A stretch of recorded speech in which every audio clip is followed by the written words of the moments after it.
Final revision में आपका स्वागत है और मैं हूं यश।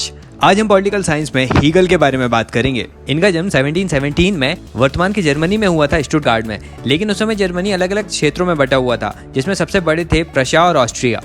चलिए सबसे पहले इनके कुछ वर्क्स की बात कर लेते हैं। तो सबसे पहले 1801 में इन्होंने यूनिवर्सिटी ऑफ जेना ज्वाइन कर लिया था। वहां पर रह के इन्होंने लिखा था फिनोमिनोलॉजी ऑफ स्पिरिट। 1807 में आया था ये। फिर 1816 में पब्लिश होता है साइंस ऑफ लॉजिक। फिर 1818 में पब्लिश हुआ एनसाइक्लोपीडिया ऑफ फिलोसफिकल साइंस।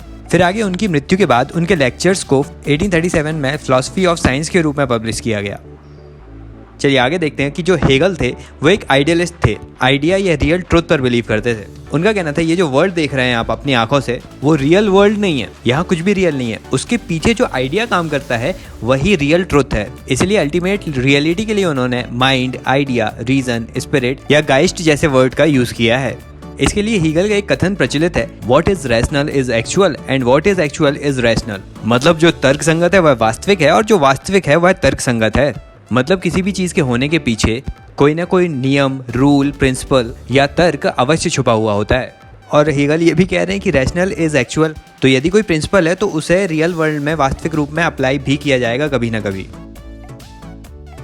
देखिए अब हीगल इस कॉन्सेप्ट से ही स्पिरिट या गॉड के कॉन्सेप्ट को भी जोड़ते हैं। वे कहते हैं जब ब्रह्मांड की शुरुआत हुई थी ना, तो कुछ उपस्थित नहीं था, सिर्फ उपस्थित था तो वो था माइंड या स्पिरिट, आत्मा कह सकते हैं इसको हम। लेकिन जैसे जैसे समय बीतता है तो हीगल कहते हैं कि इस माइंड में या स्पिरिट में इतनी क्षमता होती है कि वह अपने सेल्फ कॉन्शियस को, अपने आप को, अपने अस्तित्व को पहचान सके। वे कहते हैं कि निर्जीव वस्तु में सोचने समझने की शक्ति नहीं होती, लेकिन जो हमारी स्पिरिट होता है, माइंड होता है, उसमें सोचने समझने की शक्ति उत्पन्न होने लगती है। स्पिरिट या माइंड में ये क्षमता होती है कि वो अपने आप को परफेक्ट बना सके, सेल्फ कॉन्शियस बना सके, इंडिपेंडेंट बना सके। यही उसका अल्टीमेट गोल भी होता है। अब ये होगा कैसे? तो स्पिरिट जब खुद को मटेरियलिस्टिक फॉर्म में कन्वर्ट करती है या एक्चुअल वर्ल्ड के फॉर्म में लाती है, तो उसी से ही माइंड सेल्फ अंडरस्टैंडिंग को पाता है। ये कन्वर्ट होने का प्रोसेस एक बहुत लंबा प्रोसेस है। हेगल की पूरी फिलॉसफी ही इस पर आधारित है। देखिए जैसे हिंदू माइथोलॉजी में कहते हैं ना कि ईश्वर ब्रह्मांड के हर एक कण में व्याप्त है, उसी तरह हेगल ने स्पिरिट या माइंड को गॉड के समान बताया है। वो कहता है माइंड जब मैटर में परिवर्तित होता है, देखिए तो सबसे पहले जब कन्वर्ट हुआ तो बिग बैंग के पहले एक बड़े मास के रूप में उपस्थित था। फिर जब इसमें ब्लास्ट हुआ तो पूरा ब्रह्मांड बना। तो ब्रह्मांड के हर एक पार्ट में मैटर उपस्थित है, लेकिन अभी भी ये मैटर कॉन्शियस नहीं हुआ है। हीगल कहते हैं कि जब पृथ्वी में मनुष्य का जन्म होता है तभी ये मैटर या स्पिरिट कॉन्शियस होती है, क्योंकि मनुष्य एकमात्र प्राणी है जो कॉन्शियस है, अपने दिमाग से सोच समझ सकता है और सेल्फ एक्चुअलाइजेशन कर सकता है। तो हीगल कह रहे हैं कि जैसे जैसे ह्यूमन बीइंग का डेवलपमेंट होगा वैसे ही माइंड का डेवलपमेंट होगा, वो कॉन्शियस बनेगा। इसलिए माइंड को हीगल ह्यूमन हिस्ट्री के रूप में बताते हैं। यहाँ पर स्पिरिट या माइंड का अल्टीमेट गोल है पूरी तरह से सेल्फ कॉन्शियसनेस को अचीव करना। अब अल्टीमेट कॉन्शियस का मतलब यहाँ पर फ्रीडम से है। अल्टीमेट फ्रीडम प्राप्त करना चाह रही है स्पिरिट। अब माइंड खुद ट्रैवल नहीं कर सकता है, इसीलिए हमारे थ्रू वो ये पूरी जर्नी ट्रैवल करता है। अब इस प्रोसेस में ना अनेक पड़ाव पड़ेंगे जिन्हें हीगल ने सिविलाइजेशन कहा। अनेक सिविलाइजेशन आएंगे और हर सिविलाइजेशन के एंड में एक फ्रीडम का मतलब पता चलेगा। यदि यह फ्रीडम का मतलब परफेक्ट नहीं हुआ तो ये अगले सिविलाइजेशन में ट्रांसफर हो जाएगा और ये प्रोसेस कंटिन्यू चलता रहेगा जब तक अल्टीमेट कॉन्शियसनेस प्राप्त ना हो जाए। हीगल कहते हैं कि अभी तक 3 वर्ल्ड हिस्टोरिकल स्टेजेस या 3 सिविलाइजेशंस हुए हैं। पहला स्टेज है ओरिएंटल डेपोटिज्म। इसमें सिर्फ एक इंसान फ्री रहता है। ये डिक्टेटरशिप या मोनार्की की बात कर रहे हैं, जब सिर्फ एक राजा होता था, बाकी जनता होती थी, तो सिर्फ राजा फ्री होता था अपने लिए। इसे चाइल्डहुड ऑफ हिस्ट्री कहा जाता है। दूसरा है ग्रीक सिटी स्टेट। इनमें डायरेक्ट डेमोक्रेसी हुआ करती थी। जितने भी मेल थे सबके पास फ्रीडम थी। एक के पास नहीं, अब ज़्यादा लोगों के पास फ्रीडम थी, लेकिन फिर भी ये अल्टीमेट फ्रीडम नहीं है। यहाँ पर महिलाओं को और स्लेव्स को फ्रीडम नहीं थी। तो अगला सिविलाइजेशन या अगली स्टेज आती है मॉडर्न क्रिश्चियन यूरोप। इसमें सभी फ्री हैं, all are free. Old age of history कहा जाता है इसे। यहाँ माइंड को रियल फ्रीडम क्या होता है वो पता चल जाता है। अब ये कॉन्शियसनेस ना उस सिविल सोसाइटी की social life, morality, science, art, religion, philosophy आदि के थ्रू पता चलता है। इसीलिए हीगल एब्सोल्यूट स्पिरिट के 3 कंपोनेंट बताते हैं, आर्ट, रिलीजन और फिलॉसफी। अब हीगल कह रहे हैं कि ये जो सिविलाइजेशन की 3rd स्टेज है ना, ये जर्मनी में ही उपस्थित है और यहीं से स्पिरिट को अल्टीमेट कॉन्शियसनेस का पता चलेगा और स्पिरिट अब गॉड बन जाएगी, जो सर्वज्ञ होगा और जिसने कंप्लीट सेल्फ कॉन्शियसनेस को अचीव कर लिया है।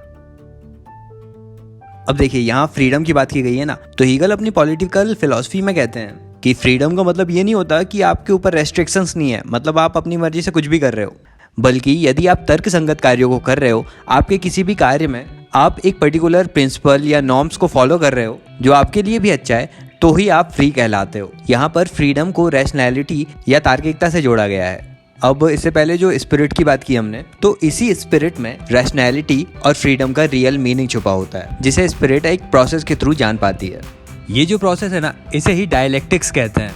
इसमें अब थीसिस, एंटीथीसिस और सिंथेसिस की थ्योरी लागू होती है। देखिए, डायलेक्ट्स के अंतर्गत विरोधाभासों की स्थिति उत्पन्न होती है। इसमें होता क्या है कि किसी भी एक चीज के लिए आपके माइंड में कोई विचार उत्पन्न होता है तो उसे एक रियलिटी मान लेते हैं, इसे थीसिस कहते हैं। लेकिन यदि उस रियलिटी का कोई दूसरा एक्सप्लेनेशन आ जाता है, कोई उस बात का विरोध करता है, तो उसे कहते हैं एंटीथीसिस। मतलब अब इस बात पर विरोधाभास हो रहा है कि कौन सी बात सही है, वो रियलिटी एक्चुअली में है क्या।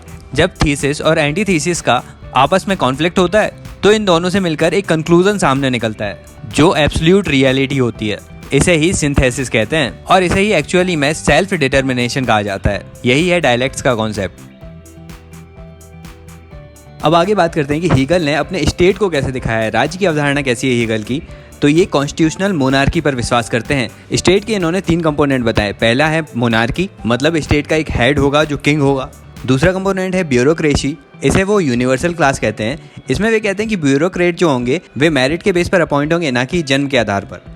फिर तीसरे कंपोनेंट में वो लेजिस्लेचर की बात करते हैं। हीगल कहते हैं इसमें 2 हाउस होंगे, अपर हाउस और लोअर हाउस। अपर हाउस में लैंड ओनर्स, रिच पीपल आदि होंगे और लोअर हाउस में इनडायरेक्टली इलेक्टेड लोग होंगे। मतलब सोसाइटी को अलग अलग ग्रुप्स में डिवाइड किया जाएगा। ट्रेड के बेस पे या ऑक्यूपेशन के बेस पे अलग अलग आधारों पर ग्रुप बने होंगे और हर ग्रुप अपने अपने रिप्रेजेंटेटिव को नॉमिनेट करेगा लोअर हाउस में। तो ये थी हीगल की कंप्लीट पॉलिटिकल फिलॉसफी। उम्मीद है आपको सब कुछ समझ आया होगा और यदि वीडियो इन्फॉर्मेटिव लगा तो लाइक कर दीजिए, ज़्यादा से ज़्यादा शेयर भी कीजिएगा और चैनल सब्सक्राइब कर दिया कीजिए। अभी बहुत से इन्फॉर्मेटिव वीडियोस आने वाले हैं। Thank you so much for listening.